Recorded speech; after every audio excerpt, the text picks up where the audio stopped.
Center of Excellence. Government-funded research.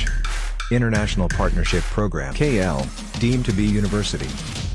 నిన్న హైదరాబాద్లో Rajendra Nagar పరిధిలోన agriculture university దగ్గర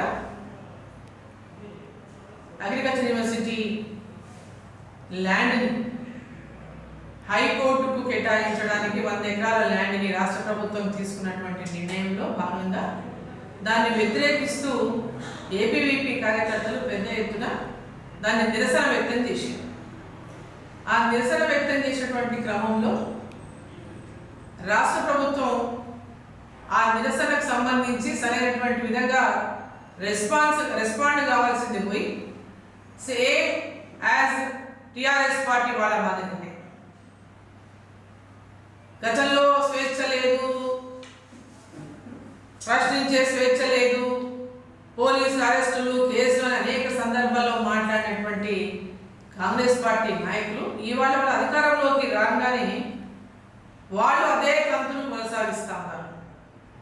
ఈరోజు హైకోర్టును అక్కడి నుంచి తరలించి రాజేంద్ర నగర్ దగ్గర అగ్రికల్చర్ యూనివర్సిటీలో 100 ఎకరాల ల్యాండ్ని కేటాయించాలని ఇప్పుడున్నటువంటి మన రాష్ట్ర ముఖ్యమంత్రి రేవంత్ రెడ్డి గారు తీసుకున్నటువంటి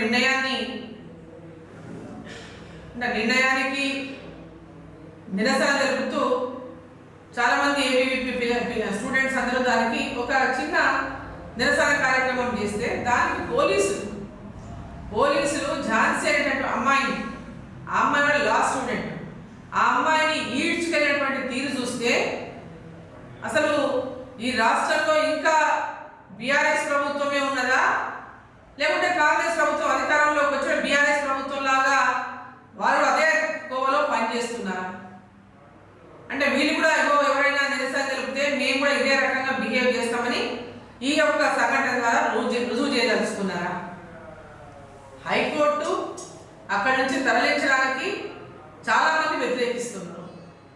ఉమ్మడి ఆంధ్రప్రదేశ్ సర్వ్ చేసినటువంటి హైకోర్టు హెరిటేజ్ ఎంతో పెద్ద ఎత్తున 7 సంవత్సరాల చరిత్ర ఉన్నటువంటి హైకోర్టును అక్కడ తరలిస్తారంటే చాలా మందికి సెంటిమెంట్గా కూడా అంత అవసరం ఏముంది ఇప్పుడు అన్నటువంటి ఆలోచన చాలా మందిలో ఉంది. ఎందుకంటే గత ప్రభుత్వంలో కేసీఆర్ గారు తన గుర్తింపు ఉండాలి, తన ఒక తన దేశమైనటువంటి తన పేరు ఉండాలని సెక్రటరియట్ కూలగొట్టి సెక్రటరియట్ని కట్టినట్టు ఇప్పుడున్నటువంటి ప్రభుత్వం కూడా హైకోర్టును తీసి కొత్త హైకోర్టు కడతాం, 100 ఎకరాల స్థలం ఇస్తామని. దానికి 100 ఎకరాల స్థలం అవసరమా? ఇప్పుడు ఉన్నటువంటి హైకోర్టు ఎన్ని ఎకరాల స్థలంలో ఉంది? మరి కొత్త కోర్టు సముదాయాన్ని నిర్మించాలంటే ఎన్ని ఎకరాల అవసరం ఉంది?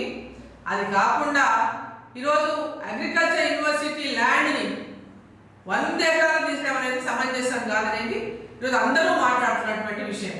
ఈరోజు పెద్ద ఎత్తున రీసెర్చ్ కోసం ఆ ల్యాండ్లో అనేక రకాలుగా అగ్రికల్చర్ సంబంధించినటువంటి రీసెర్చ్ జరుగుతూ ఉంటుంది అక్కడ. మరి దానికి ల్యాండ్ తక్కువ పడుతుంది అనేటటువంటిది కూడా ఉంది పెద్ద ఎత్తున. ఇన్ని ఎకరాల ల్యాండ్ ఏం అవసరం లేదు హైకోర్టు అనేది కూడా ఉంది. కాబట్టి ఈరోజు పెద్ద ఎత్తున ఒక పక్క తీవ్రంగా నేను ఖండిస్తా ఉన్నాను. ఒక అమ్మాయిని, ఝాన్సీ అనే అమ్మాయిని, ఏబీవీపీ కార్యకర్త ఝాన్సీ అనే అమ్మాయిని ఈడ్చుకెళ్ళినటువంటి తీరు తీవ్రంగా ఖండిస్తామని ఇమ్మీడియట్గా రాష్ట్ర ముఖ్యమంత్రి గారు ఇటువంటి సంఘటన ఈ రాష్ట్రంలో జరిగినందుకు సిగ్గుపడాల్సినటువంటి అవసరం ఉన్నది, వారిపైన ఎంబడే చర్యలు తీసుకోవాల్సినటువంటి అవసరం ఉన్నది. మీరు ఏ రకమైనటువంటి పరిపాలన మీరు ఇక్కడ సంకేతం ఇవ్వబోతున్నారు? అధికారంలోకి వచ్చి కనీసం అంత 30-50 రోజులు అవుతుంది. 50 రోజుల్లోనే ఇది ఏ రకమైనటువంటి సంకేతాన్ని మీరు ఇస్తా ఉన్నారు? ఈ రాజ్యంలో ప్రజాస్వామ్యం ఉన్నట్లా, స్వేచ్ఛ వచ్చినట్లా లేదా? ఇమ్మీడియట్గా దీనిపైన రాష్ట్ర ముఖ్యమంత్రి గారు స్పందించాలి.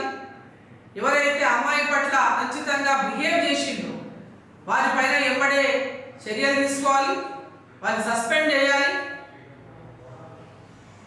ఆ అగ్రికల్చర్ ల్యాండ్ని 100 ఎకరాలు ఇవ్వడం పైన కూడా పునరాలోచించాలి. ఎంత ల్యాండ్ అవసరమో అంతవరకే ఇవ్వాలి. కానీ అగ్రికల్చర్ యూనివర్సిటీ కూడా ల్యాండ్ తగ్గడం వల్ల భవిష్యత్తులో యూనివర్సిటీలో అనేక సమస్యలు ఎదుర్కొనేటువంటి అవకాశం ఉంది. వీటన్నిటిని పరిశీలించి నిర్ణయాలు తీసుకోవాలని చెప్పి నేను మీడియా ద్వారా ముఖ్యమంత్రి గారిని కూడా కోరుతా ఉన్నాం. మరిన్ని వీడియోస్ కోసం ఛానల్ ని సబ్స్క్రైబ్ చేయండి, లేటెస్ట్ అప్డేట్స్ కోసం వాట్సాప్ ఛానల్ ని ఫాలో చేయండి అండ్ లింక్ డిస్క్రిప్షన్ లో ఉంది.